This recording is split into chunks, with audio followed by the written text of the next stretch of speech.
Bismillahirrahmanirrahim. Assalamualaikum warahmatullahi wabarakatuh.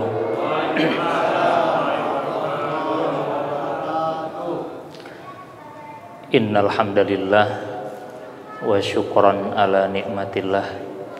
Allahumma salli wa sallim wa barik ala sayyidina Muhammadin wa ala alihi wa sahbihi wa zurriyatihi ajma'in, amma ba'du.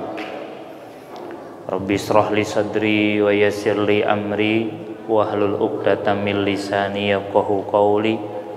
Rabbi zidna ilma warzuqna fahma wa alhiqna bis sholihin.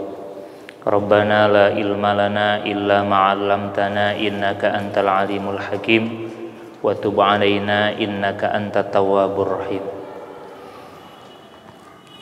Bayal hadirun ikhwanu fiddin rahimanallah, usikum wa nafsi bitaqwallah wa ta'atihi la'allakum tuflihun.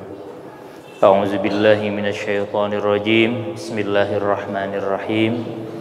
Yarfa'illahu alladhina amanu minkum walladhina utul ilma darajat.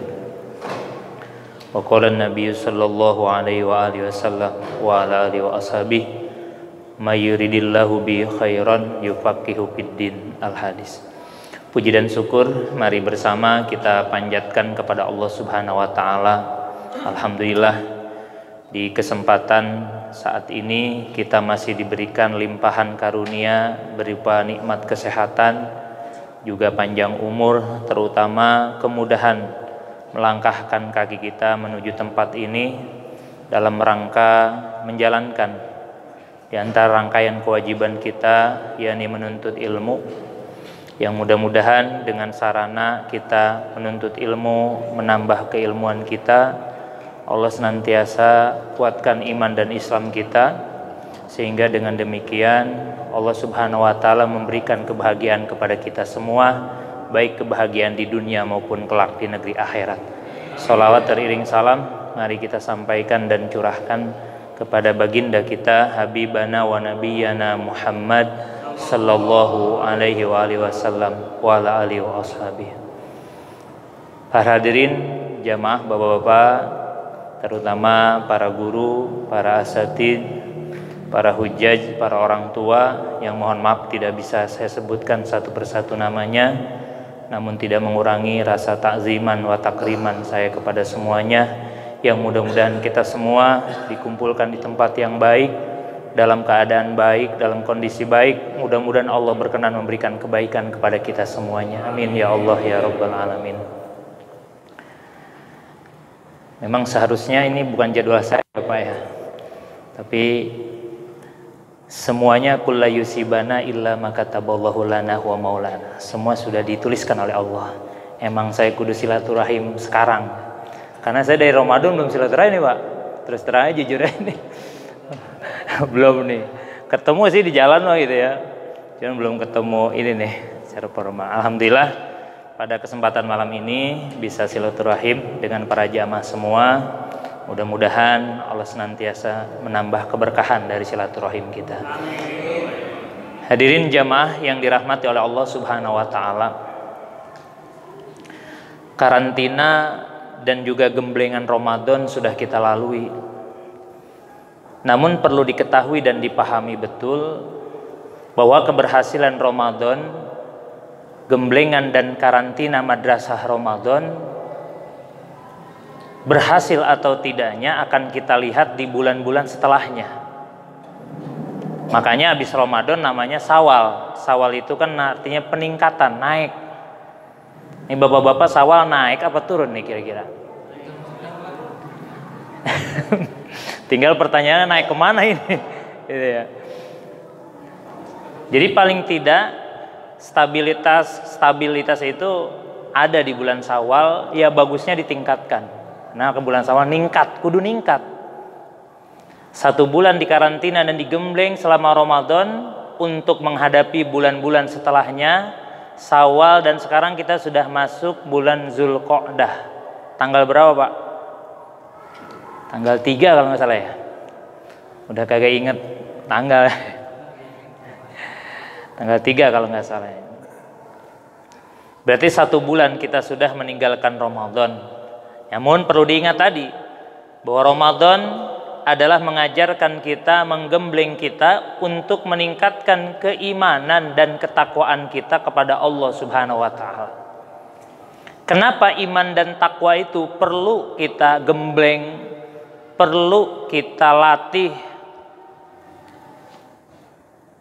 Karena Allah menyampaikan di dalam surat 9 ayat yang ke-20 yang malam ini insya Allah akan kita kaji bersama. Bismillahirrahmanirrahim. A'udzubillahi minasyaitonirrajim. Alladzina amanu wa hajaru wa jahadu fi sabilillahi bi amwalihim wa anfusihim a'dhamu darajatan indallah wa ulaika humul faizun.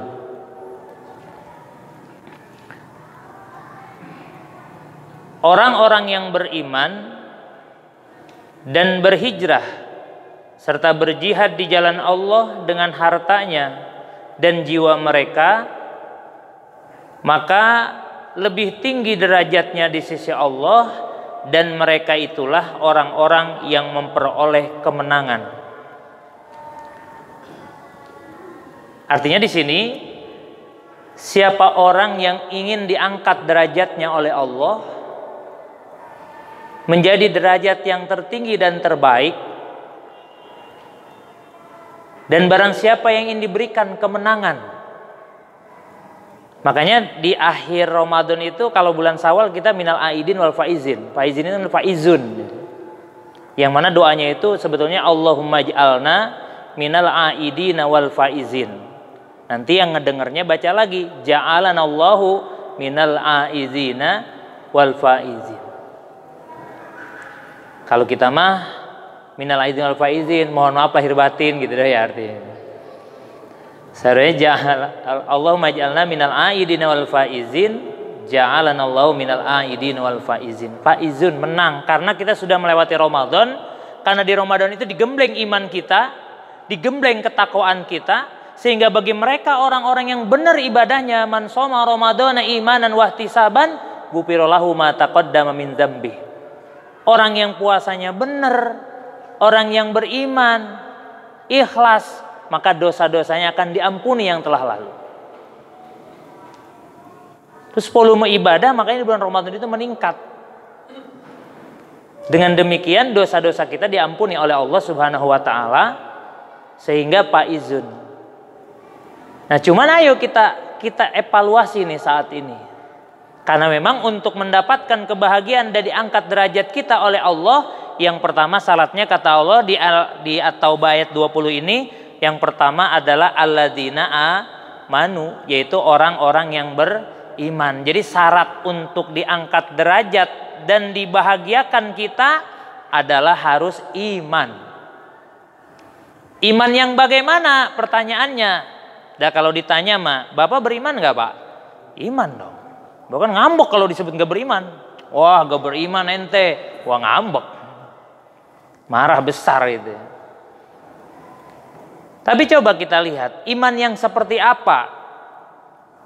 Di dalam tafsirnya dijelaskan, yaitu sebuah iman yang kuat, yang tembus kepada rasa, masuk ke dalam jiwa, sehingga membuahkan kemarifatan kepada Allah Subhanahu wa taala.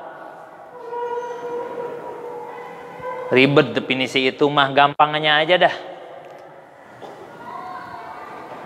Kalau kita lihat dulu perjuangan para sahabat.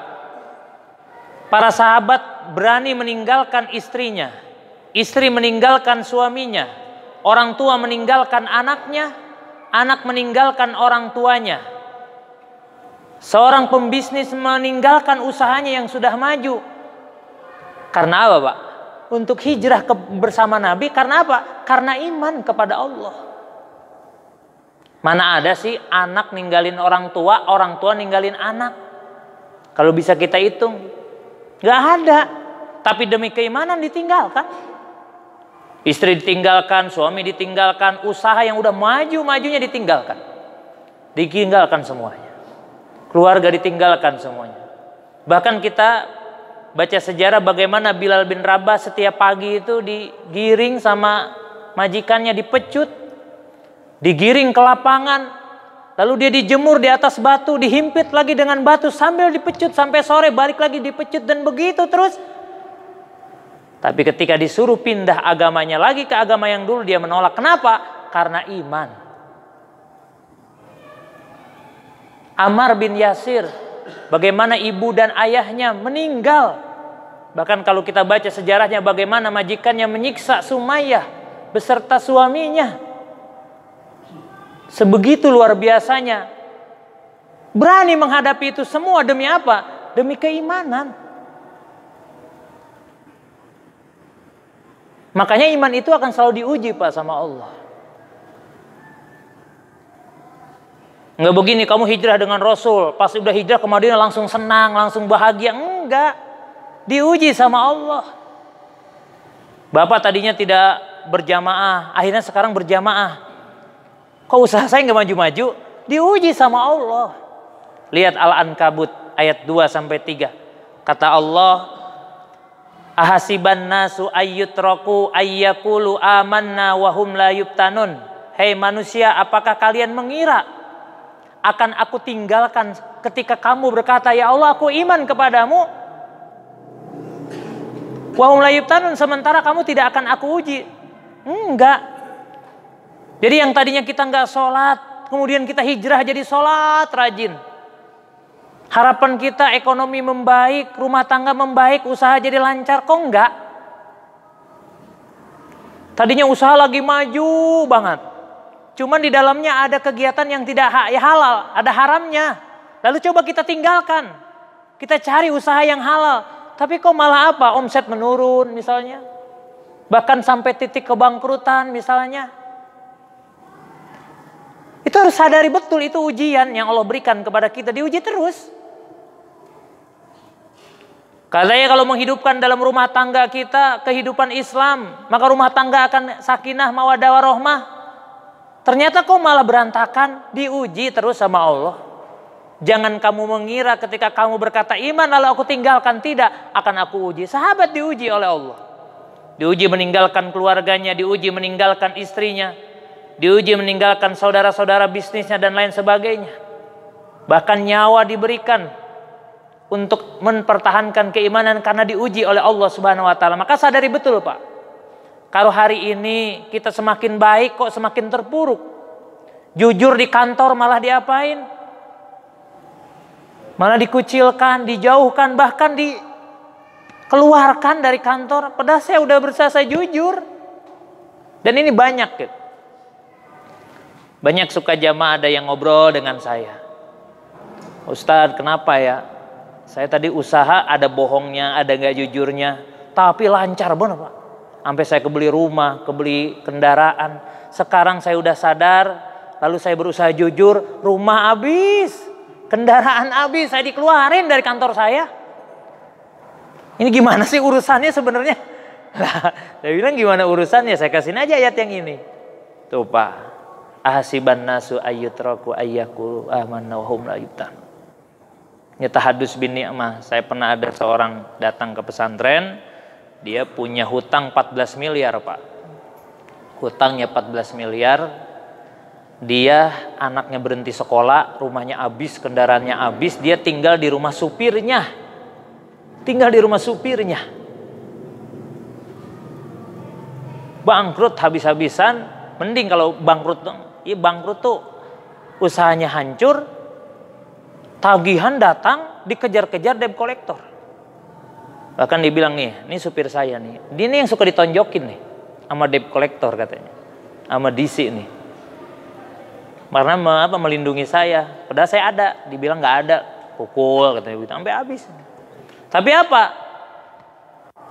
Lalu dia datang ke seorang kiai, kata beliau. Lalu saya meminta nasihatnya lah, minta nasihat. Apa nasihatnya? Sekarang kamu usaha, lalu apa yang kamu bisa sedekahkan. Kalau bisanya 1 bungkus, sedekahkan 1 bungkus. Jadi ketika dia usaha, ya nyapu gitu, nyapu jalan, apa aja kata dia tuh. Terus dia usaha, lalu dia apa? Dapat uang, sebagiannya ke keluarganya, sebagian dibeliin dia. Pertama masih bisa cuman ngasih 1 bungkus Pak, 1 bungkus ke anak jalanan, 1 bungkus. Lama-lama naik jadi 2, 5, 10, dan singkat cerita dia sudah 10 box mobil. Dulu waktu dulu, sekarang orangnya udah pindah ke Aceh. Waktu dulu nih diantaranya pesantren saya setiap Jumat dapat 1 box santunan, 1 box mobil yang gede itu, box yang gede bukan yang kecil itu. Itu 9 bahan pokok. Itu lengkap, bahkan dikasih ayam sama piser-pisernya dikasih. Saya nggak punya piser pak, ntar saya bawain pisernya katanya. Bawain pisernya, sampai sekarang masih ada pisernya mah, isinya mah kosong. Tapi ada juga yang hari tiap Jumat ada yang ngasih ayam, alhamdulillah, sama sayur. Terus sampai begitu, sampai sudah 10 box, sekarang hutangnya terbayar, lunas, rumahnya udah banyak lagi. Kan dulu banyak, sekarang banyak lagi, bahkan lebih banyak kata dia. Cabang usaha saya bertambah terus. Bahkan nih supirnya saksi Pak. Dia itu kena gagal ginjal udah stadium 4. Dia bahkan sering datang nganterin bantuan itu ketika habis cuci darah. Jadi habis cuci darah nggak nganterin. Tuh Pak, saya masih di perban tuh. Ini saya. Bahkan udah dari sini nih ngambilnya nih. Lihat tuh, saya udah stadium 4. Saya kalau minum sehari harus segini, nggak boleh kurang, nggak boleh lebih. Mau aus kayak apa ya udah, kalau minum udah segini udah nggak bisa udah. Kata dia bilang begitu Pak. Tapi alhamdulillah sampai sekarang saya sehat. Dia bilang. Gara-gara nganterin ini nih kata dia nih. Dan ingat, itu kebayar hutangnya, rumahnya banyak lagi, berapa tahun? Memakan waktu 7 tahun. 7 tahun tuh. Kembali dia ibadah kepada Allah, karena waktu usaha dulu dia memang banyaklah praktek-praktek yang memang diharamkan oleh Allah tapi dia jalanin. Sholat udah gak perhatiin, kalau mau itu mah udah kagak sholat saya mah Pak. Sama dukun deket saya mah sholat kagak. Bahkan ketika kejadian ini saya datang ke dukun. Nah orang dia dulu yang ituinnya kayak gitu. Sadar, habis, bangkrut semuanya. 7 tahun kemudian, alhamdulillah kembali lagi. Bahkan lebih daripada apa yang telah Allah berikan dulu. Itu namanya ujian keimanan bagi kita.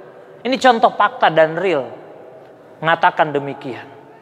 Bahwa setiap iman kita pasti akan diuji oleh Allah. Jadi kalau hari ini kita berubah menjadi baik, ternyata tidak semakin baik. Mungkin ada yang kita cari tapi tidak semakin baik, maka harus sadarlah bahwa itu adalah ujian. Kenapa Allah nguji begitu? Di ayat yang ketiganya Allah bilang walaqad fatannal ladzina min qablihim. Ya.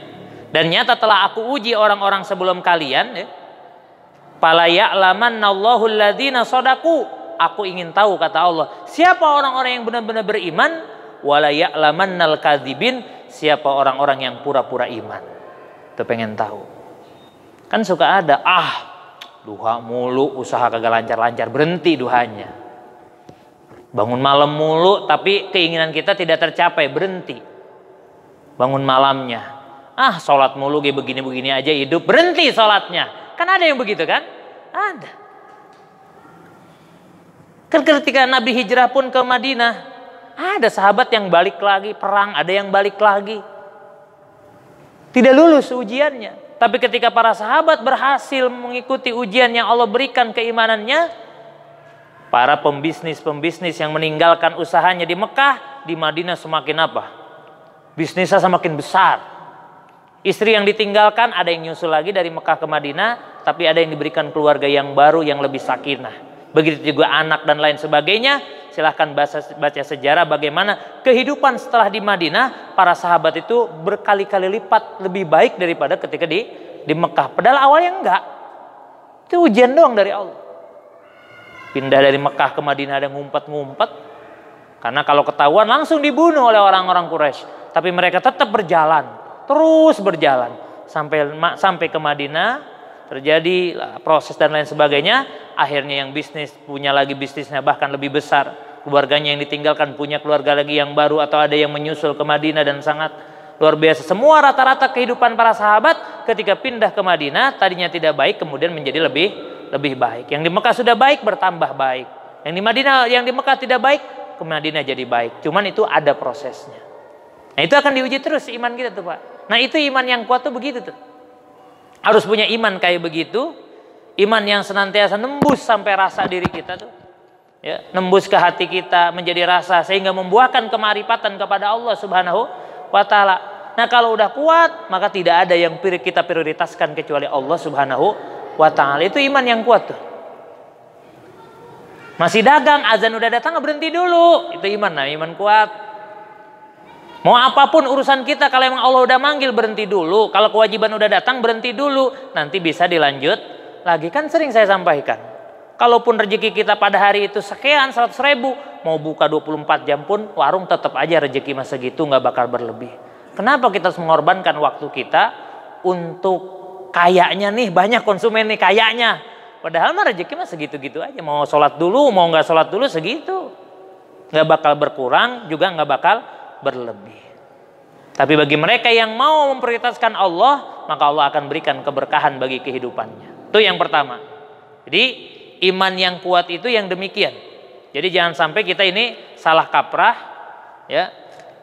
Jangan sampai hanya bicara iman, tapi iman kita hanya sekedar di mulut saja, tapi tidak sampai ke hati. Makanya Ramadan ini membimbing kita, menggembleng kita agar bagaimana keimanan kita itu menjadi kuat. Nah, lalu para ulama membocorkan bagaimana cara menguatkan iman. Ini sudah saya sampaikan sambil kita evaluasi lagi. Untuk menambah keimanan dan memperkuat keimanan, yang pertama adalah dengan cara menambah ilmu. Nah, ini harus nambahin ilmu. Karena iman tidak akan benar tanpa adanya ilmu, tanpa diiringi dengan ilmu. Karena iman itu kan tasdikun bil qalbi wa iqraru bil lisan wal amal bil arkan. Dan 3 definisi itu kalau nggak ada ilmu nggak bisa kita praktekkan, nggak bisa kita benerin. Kalau kata ilmu tasawuf di dalam kitab Hidayatul Azkiyah itu Ila Tariqil Aulia karangan Syekh Zainuddin Al-Malebari, beliau menyampaikan kalau ingin usul kepada Allah, ingin nyampe kepada Allah, ingin menjadi orang salikin, maka 3 hal harus kita penuhi. Pertama syariat, yang kedua hakikat, yang kedua thariqah, dan yang ketiga hakikat. Apa itu syariat? Kata beliau, syariat itu tahu apa perintah Allah dan apa larangan Allah. Apa thariqah? Thariqah itu pengamalannya. Sementara hakikat selalu memandang segalanya secara hakikat. Makanya orang nggak boleh ngaji tasawuf kalau belum ngaji tauhid sama fikih. Ntar ribet jadi urusannya. Tauhid dulu, fikih dulu, baru tasawuf. Kalau di sini insya Allah lengkap, tauhidnya ada, fikihnya ada sini mah. Kalau emang niat mau ngaji, lengkap banget di sini, ada paket lengkap udah. Kalau pengen wusul ila Allah, ingin salik ila Allah. Kalau beliau mengumpamakan begini, syariat itu ibarat kapal, ibarat perahu. Thariqah itu ibarat laut, hakikat itu ibarat intan berlian. Kalau orang ingin mendapatkan intan, berarti harus mau ke laut. Dan kita nggak bisa nyebur ke laut tanpa ada apa? Kapal. Naik kapal dulu. Sebelum menjalankan perintah-perintah Allah harus tahu dulu apa sih perintah Allah, apa larangan Allah, harus tahu dulu secara penyeluruh, harus tahu. Berarti itu udah punya kapal, kalau kita udah tahu udah punya kapal. Makanya kita lagi nyari kapal nih. Karena untuk mencari usul ilallah itu harus punya kapal dan ada laut. Pengamalannya harus di laut. Ya, pengamalan thariqahnya itu laut. Makanya thariqah itu macam-macam. Di Indonesia itu ada berapa thariqah tuh. Tujuannya mah sama. Kemana? Usul ilallah. Yang senangnya zikir, kemudian thariqahnya sok zikir tuh. Yang senangnya ngaji, berarti thariqahnya ngaji. Yang senangnya ini puasa mulu, ya puasa silahkan. Tujuannya sama. Tapi dasarnya adalah tauhid, fikih lalu kepada tasawuf. Makanya kalau ingin sampai kepada hakikat, ayo ya kita cari kapalnya, terus harus berani masuk ke laut. Udah dimasuk laut, nyelam ke dalamnya, nyelam. Pengen nyari berlian, nyelam. Kalau kata santri itu singkuru cileh kentel pujit, itu bahasa Inggris tuh. Kuru cileh, ini nggak ada belek, maksudnya jarang tidur berarti. Tidurnya nggak terlalu banyak gitu ya. Kentel pujit naon tara dahar, nggak mau makan, ini banyak puasa. Jadi kalau ingin usul ilallah mah jangan kebanyakan tidur, jangan kebanyakan makan. Tuh. Mustahil orang sampai usul ilallah kalau bukan langsung pemberian dari Allah ya, secara syariat tanpa melewati syariat thariqah. Nggak bakal nyampe ke hakikat. Ini 3 hal ini penting. Itu menurut ilmu tasawuf demikian. Nah, nyambung kepada keimanan. Karena orang nggak bakal bisa apa? Bisa ibadah kalau nggak ada orang nggak bakal bisa ibadah kalau nggak ada iman. Orang nggak bakal beriman kalau nggak punya ilmu. Maksudnya kalaupun dia beriman, kamu iman, nggak bener imannya kalau nggak ada ilmunya mah. Apalagi kudu ada ilmunya tuh. Bikin nasi uduk aja ada ilmunya. Oh, bikin nasi uduk gak punya ilmunya kagak bisa. Nggak bakal bisa. Kudunya enak malah nggak enak nantinya. Jadi yang pertama untuk meningkatkan iman kita, pertama harus menambah ilmu, ngaji. Makanya ketika Abu Yamuh tadi Banten ditanya, thariqahna naon, Bah? Abah teh thariqahna naon? Jawabnya ngaji. Thariqahnya ngaji. Saya punya guru ditanya, sebenarnya kita thariqahnya apa sih? Iseng-iseng nanya. Ngaji urang mah. Tawassalna bi ta'allumi, tawassalna bi ta'limi. Ngaji emang ngajar. Kita udah ngaji nih, bisa ajarin ke orang lain. Ajarin ke istri kita, ajarin ke anak-anak kita, ponakan kita, mamang kita, bibi kita, siapa bae yang kita temuin. Itu thariqah kita. Ngaji emang ngajar. Jangan punya ilmu sendiri aja. Atau udah punya ilmu merasa hebat gak mau ngaji. Kan kadang-kadang begitu sekarang. Orang nyampein ceramah nih. Kalau ngedengerin gak mau, pergi. Orang ceramah ya mau pergi. Maaf saya ada acara. Tapi ada yang benar juga sih gitu ya. Seharusnya begitu. Ngaji, ngajar. Terus sampai kapan? Minal mahdi ilal lahdi. Ya, minal mahdi ilal lahdi. Dari mulai kita keluar dari lubang sampai masuk lagi ke dalam lubang. Ngaji mah nggak ada ujungnya gitu. Bahkan tadi saya sampaikan di Al-Mujadalah ayat 11, yarfa'illahu alladzina amanu minkum walladzina utul ilma darajat. Orang yang akan diangkat derajatnya oleh Allah adalah mereka orang-orang yang beriman kepada Allah dan orang-orang yang diberi ilmu. Artinya yang ngaji. Hanya orang yang ngaji sama orang yang iman diangkat derajatnya. A'udzu darajat. A'udzu itu kan besar. Tinggi derajatnya, agung derajatnya. Kalau ingin diagungkan level kita, ditaikin level kita kepada yang lebih tinggi, syaratnya amanu walladzina utul ilma kan gitu. Bahkan tadi saya bacakan hadisnya, may yuridillahu bihi khairan yufaqihu fiddin. Kalau Allah kata Nabi ingin menghendaki orang menjadi baik atau tanda-tanda orang baik, Allah mudahkan kakinya melangkah menuju majlis-majlis ilmu. Itu kata Nabi demikian. Makanya satu langkah orang yang ngaji, diapain? Diganjar sama pahala. Makanya di pinggir masjid tuh ada namanya sahabat Nabi itu kaum apa tuh namanya? Apa itu yang hidupnya di pinggir Masjid Nabawi itu? Itu beliau kalau ngaji itu muter jalannya Pak, muter, nggak mau langsung ke masjid. Rumahnya mau di situ tapi muter gitu, jalannya muter. Ngapa? Pengen dapat pahalanya banyak, sampai begitu tuh. Ini yang kejauh, aduh jauh banget ngaji. Atau tangannya gini dulu, ini hujan kan ya? Hujan gini mulu, ini hujan jadi kagak sih? Gitu. Kalau nggak jadi saya mau ngaji nih, kalau hujan mah kagak dah. Hujan ada alasan. Kadang-kadang begitu. Ya. Tuh, mayuridillahu bi khairan yufaqihu fiddin. Ngaji, masalah ngerti jeung nggak ngerti mah urusan belakangan. Yang penting ngaji. Allah nggak nyuruh kita ngerti ngaji, enggak. Nyuruhnya ngaji. Nyuruhnya usaha, enggak kudu nyuruh untung. Usaha, ikhtiar, hasil dan tidak hasil bukan urusan kita. Itu urusan Allah Subhanahu wa taala. Satu, untuk menguatkan iman tambahin ilmu alias ngaji. Yang kedua, kalau ingin menambah kekuatan iman kita adalah apa? Wa amilus solihat, beramal. beramal soleh. Banyakin amal. Di surat An-Nahl ayat ke-97 Allah nyatakan, man amila solihan min zakari wa unsa wa huwa mu'minun. Barang siapa orang yang beramal soleh, mau laki-laki mau perempuan, lalu dia beriman kepada Allah, falanuhyiyannahu hayatan thayyibah. Allah akan berikan kehidupan yang thayyibah. Silahkan baca di tafsir Ibnu Katsir apa definisi thayyibah itu. Ya. Definisi thayyibah itu menurut Ibnu Katsir adalah segala kebahagiaan di segala aspek. Kebahagiaan di seluruh aspek. Kalau kata Ibnu Abbas, rizki yang halal, dan juga kata Imam Ali yaitu qanaah.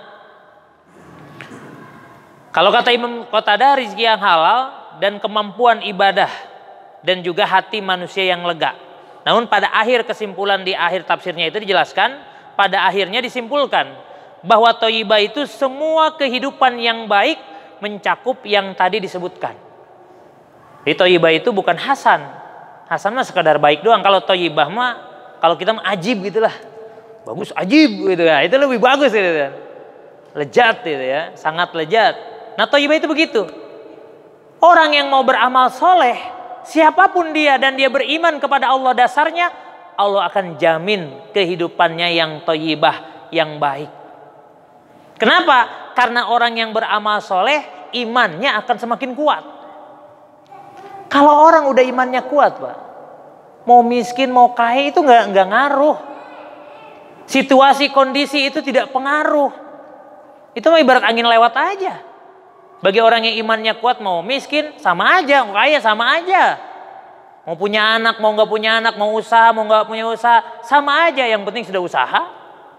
Hasil dan nggak urusan Allah. Nggak usah ribet, nggak usah pusing, nggak puyeng. Tuh orang yang imannya kuat demikian.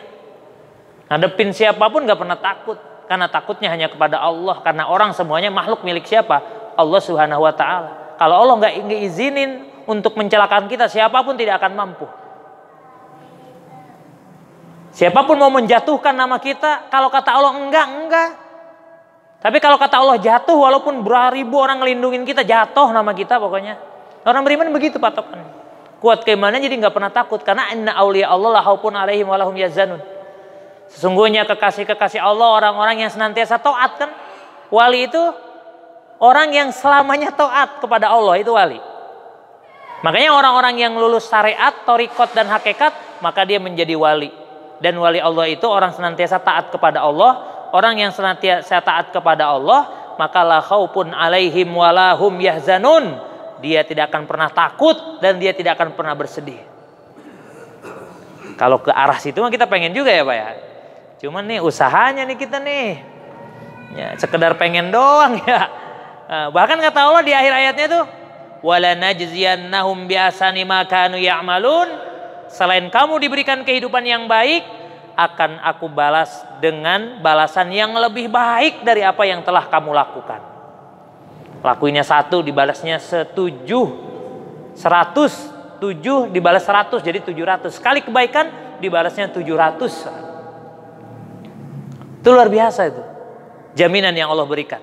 Bahkan di ayat yang lain Allah katakan, walladzina amanu tuh wa amilus solihat. Iman selalu keduanya amal soleh. Lanukaffiranna anhum sayyiatihim. Allah akan hapus seluruh kejelekan dan dosa-dosa kita. Kejelekan yang kita punya, yang kita lakuin, bakal dihapus kalau kita amanu wa amilus solihat. Surat 29 ayat yang ke-7 Allah sampaikan demikian. Bahkan di dalam kitab Hikam karangan Syekh Ibnu Athaillah Al-Iskandari mengatakan al-iman yazidu wa yankus. Iman itu kadang naik, kadang turun. Yazidu bita'ah. Nambahnya itu karena ketaatan, karena amal soleh. Nambahnya itu. Makanya Pak, kalau ibadah tuh jangan nunggu ikhlas bener, nggak usah. Pokoknya mah sholat aja.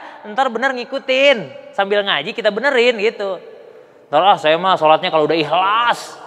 Karena kalau nggak ikhlas, dia buduh muhlisina lahuddin kan itu sudah ikhlas. Ntar aja, jangan nunggu begitu. Ntar sodakoh kalau hati saya udah lega, udah ikhlas, saya baru mau sodakoh. Sekarang mah saya kalau sodakoh diomongin mulu, biarin. Kita sodakoh, tadi saya sodakoh 50.000 dong. Biarin, nggak apa-apa, nggak jadi masalah. Terus bisa karena biasa. Jadi dibiasakan, nanti lama-lama apa? Biasa itu. Bisa itu karena ada biasa. Ada orang yang bekerja bukan karena sekolahnya tinggi, bukan, karena udah biasa dia kerja di bidang itu, belajar, bekerja, akhirnya bisa. Gitu. Saya pernah ada donatur datang ke santri. Santri ada yang mau kerja nggak Pak Ustadz? Ya lah tuh bocah belum kagak pada sekolah Pak, gimana kerjanya mau suruh jadi sekretaris lagi. Dia punya bisnis ini yang buat dandan perempuan itu spa itu. Bagian keuangannya nipu, dia ketipu mulu. Atau nyarinya kali, saya nyari yang udah kayaknya agamanya udah luar biasa banget itu. Saya lihat itu penampilannya udah wah. Saya nyari yang begitu Pak Ustadz, sudah saya cari 2 jadikan, sebulan bagus, 2 bulan bagus, pas bulan ke-9, pas bulan ke-9 habis duit saya, dibawain barang saya habis, duit kagak ada. Dia punya cabang 7, diantaranya di Bali. Nah yang di Bali yang habis. Santri ada yang mau kerja nggak? Lah tuh bocah kagak sekolah, sebagian sekolah, sebagian kagak, ini gimana? Gampang, yang penting saya mah jujur orangnya.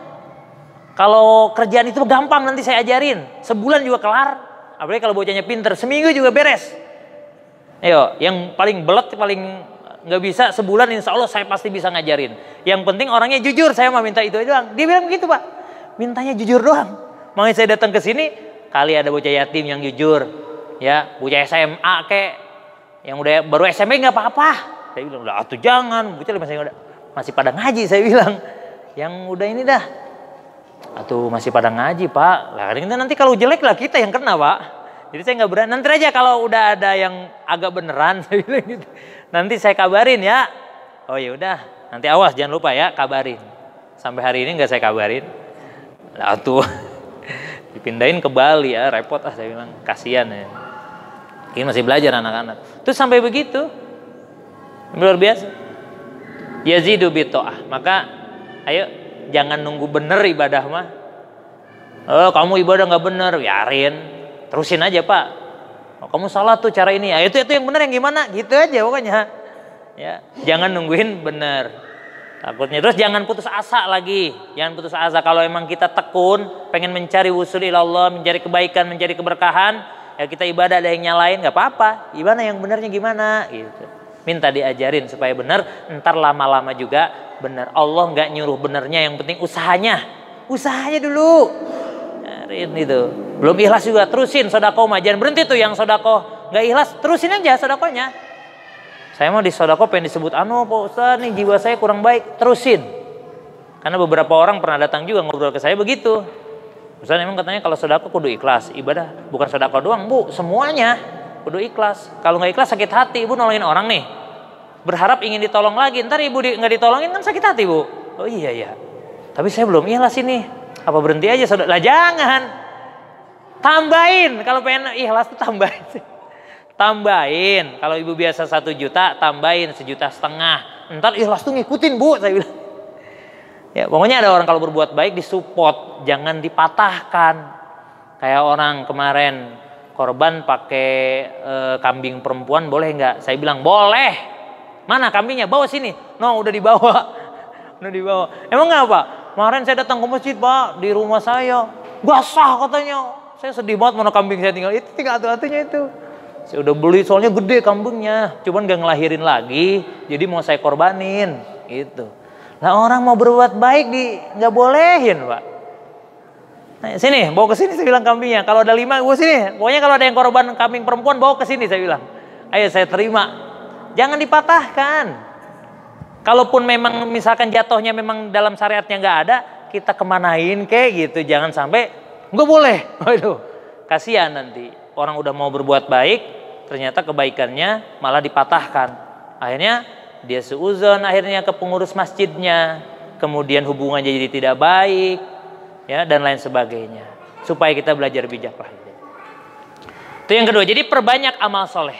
Karena yazidu bitta'ah wa yanqusu bil ma'siyah, dan kemudian kekurangnya iman itu, turunnya iman itu karena maksiat kepada Allah Subhanahu wa taala. Makanya di dalam kitab tasawuf itu dikatakan untuk membuka, ya, di makalah yang nomor 13, untuk membuka kebaikan, wababuhu miftahul khair, adalah pintu membuka kebaikan, kuncinya itu adalah taubat. Kenapa kita susah ibadah, berat ibadah? Karena dosa yang kita miliki, kesalahan yang kita punya. Jadi hese ibadah teh. Makanya kalau kita bilang iman saya bagus apa belum, ya, tinggal aja kalau datang perintah Allah kita berat apa enteng. Nih kalau Allah manggil Allahu Akbar, perasaan kita berat apa enteng, Pak? Kalau ada seruan azan atau seruan bapak-bapak, ibu-ibu ngaji misalkan, itu berat apa mudah tuh?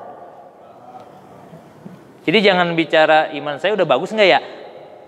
Itu aja udah rasain sama kita. Lah kalau misalkan kita masih berat ibadah, ciri bahwa apa?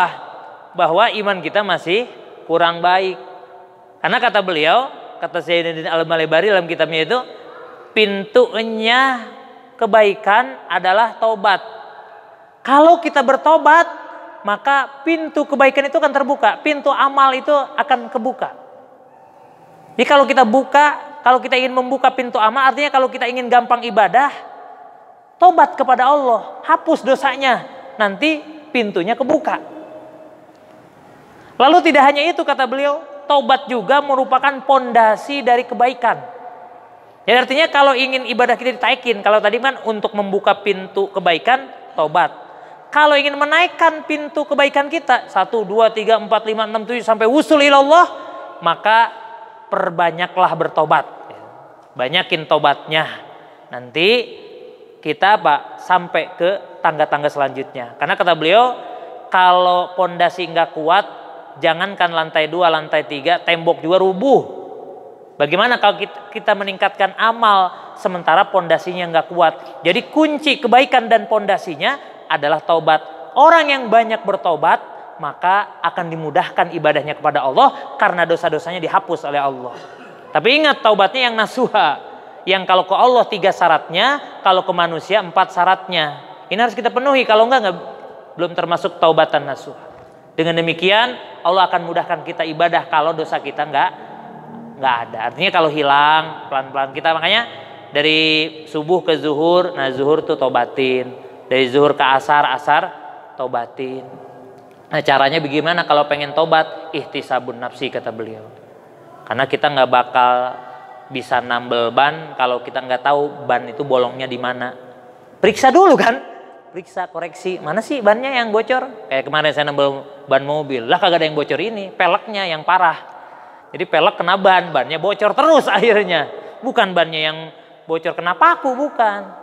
Nah itu ketahuannya karena diperiksa oleh ahlinya. Diperiksa sama kita, makanya periksa, pikirin dari zuhur ke asar ada nggak yang kita sakitin hati orang, kita ngebohong nggak dari zuhur ke asar. Kalau ketemu, ya Allah ampuni dosa saya yang tadi nyakitin teman saya. Kalau kita bikin cuitan yang menyakiti hati orang, ya Allah ampuni dosa saya. Terus, nah dari asar ke maghrib doa tobatnya maghrib, dari maghrib intervalnya gampang ke isya, taubatin isya, terus begitu. Nanti lama-lama dosa kita hilang. Mustahil kalau orang gak punya dosa, pasti punya dosa. Dan yang terakhir, untuk menguatkan iman adalah bimujalasati sholihin, berkumpullah dengan orang-orang soleh. Karena orang tuh cenderung tergantung kumpulnya sama siapa. Sehingga Nabi mengumpamakan kalau orang kumpul sama tukang minyak wangi, bukan tukang minyak wangi kebagian wanginya. Kalau orang kumpul sama tukang areng, walaupun dia bukan tukang areng, pasti kebagian cemongnya. Maka berkumpullah dengan orang-orang soleh. Karena kalau kumpul dengan orang-orang soleh, ketika kita punya masalah pasti dikuatkan dengan kebaikan. Tapi kalau kumpul sama orang-orang yang tidak soleh, ada masalah, tetangga saya jahat banget sama saya. Ayo tetangga yang mana? Ayo kita adu. Saya tolongin aja yang mana? Nah, kan kalau orang yang baik mah nggak begitu. Oh, namanya juga tetangga. Itu kan saudara kita juga. Tetangga itu punya hak yang banyak. Setelah saudara-saudara kita, tetangga itu punya hak banyak. Kan benerin kayak gitu. Tapi kalau sama yang nggak bener ya pasti diarahkannya ke arah yang tidak baik. Makanya banyak berkumpul dengan orang-orang soleh. Jadi para jamaah sekalian, dari satu ayat yang saya sampaikan nanti tinggal dibaca sajalah ya terjemahan selanjutnya, bahwa untuk mencapai derajat tertinggi dan kalau kita dalam hal apapun ingin diberikan kemenangan dan kebahagiaan, syarat yang paling utama adalah alladzina amanu, berimanlah kepada Allah. Iman yang mana? Iman yang kuat, makan seperti para sahabat tadi. Dan cara menguatkan iman ada 3. Pertama dengan cara terus menambah keilmuan kita. Yang kedua dengan cara banyak beramal soleh. Dan yang ketiga dengan cara bimujalasati sholihin. Mudah-mudahan Allah Subhanahu wa taala melembutkan hati kita semua sehingga kita dapat berusaha, berikhtiar untuk terus memperkuat secara kontinu keimanan dan ketakwaan kita kepada Allah dengan apa-apa yang disampaikan oleh guru-guru kita dan orang-orang terdahulu kita, sehingga dengan demikian mudah-mudahan cita-cita kita untuk mendapatkan kebahagiaan dunia dan akhirat dan mendapatkan kemenangan akan kita dapatkan dengan izin Allah Subhanahu wa taala. Baik, sebelum ditutup barangkali ada yang mau ditanyakan, silahkan.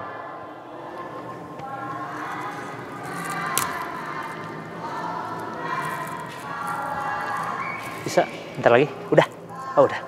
Baik, kalau agak ada kita baca Fatihah sebelum pertemuan akhir kita. Mudah-mudahan kita semua yang hadir di sini Allah panjangkan umur kita dalam taat, Allah murahkan rezeki kita untuk bekal ibadah, jadikan kita insan-insan yang soleh dan solehat, diselamatkan kita baik di dunia maupun di akhirat. Aktivitas, rutinitas yang kita jalankan sehari-hari mudah-mudahan Allah tolong sehingga mudah. Yang belum punya kegiatan pekerjaan mudah-mudahan diberikan kegiatan pekerjaan yang baik. Allah jadikan rumah tangga kita sakinah mawaddah warahmah. Allah titipkan anak dan keturunan kita yang soleh dan solehah. Anak-anak kita yang sedang belajar mudah-mudahan dimudahkan dalam proses belajarnya, diberikan ilmu yang banyak dan manfaat.